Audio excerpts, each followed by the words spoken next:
Hello everyone, అందరూ ఎలా ఉన్నారు? నేనైతే బాగానే ఉన్నాను. ఈరోజు వచ్చేసి పల్లి చెక్కి చేయాలనేసి స్టార్ట్ అయ్యాము. మొత్తానికి ఫ్లాప్ అయ్యిందనమాట.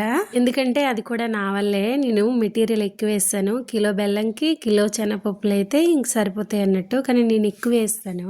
కిలో వేరుశనగపప్పుకి కిలో కంటే ఎక్కువ కొంచెం బెల్లం తీసుకోవాలి. కాకపోతే నేను ఇక్కడ కొబ్బరి ఇంకా నువ్వులు కూడా యాడ్ చేశాను.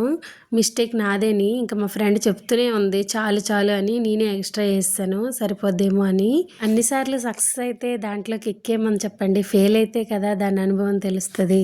ఏమంటారు? అన్నిసార్లు సక్సెస్ అయితే దాని ఫీలింగ్ ఉండదనమాట.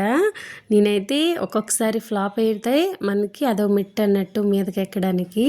దీనిలో నేను తెలుసుకుంది ఏంటంటే మనకి ఎంత మెజర్మెంట్స్ తగ్గట్టు వేయాలి. నేనైతే గుడ్డిగా ఎంతో కొంత వేయాలి అనేసి ఇంకా నేను ప్రిపేర్ అయ్యాను. మొత్తానికి ఎక్సలెంట్ అంటే ఎక్సలెంట్గా వచ్చింది. లాస్ట్లో నేనే చెడగొట్టాను. నేనైతే పల్లి చెక్కి చేయాలనేసి ప్రిపేర్ చేశాను. ఇంతకుముందు చాలాసార్లు చేశాను. కాకపోతే ఈసారి మెటీరియల్ కొంచెం ఎక్కువైంది.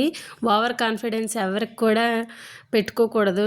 ఎందుకంటే ఓవర్ కాన్ఫిడెన్స్ వల్ల కొన్నిసార్లు ఫెయిల్ కూడా అవ్వచ్చు. నేనైతే ఇది మాత్రం నేను ఫీల్ అయ్యాను ఈసారి. ఈ ఖాళీగా ఈ క్వార్టర్లో తిని ఊరుకోక ఏదో ఒకటి చేయాలని ఆత్రం అండి. అందుకే ఇలా ఏదో ట్రై చేశాను. పర్లేదు, నాట్ బ్యాడ్. కానీ మా వారు వచ్చేసి నాకు ఫుల్ అంటే ఫుల్ సపోర్టు.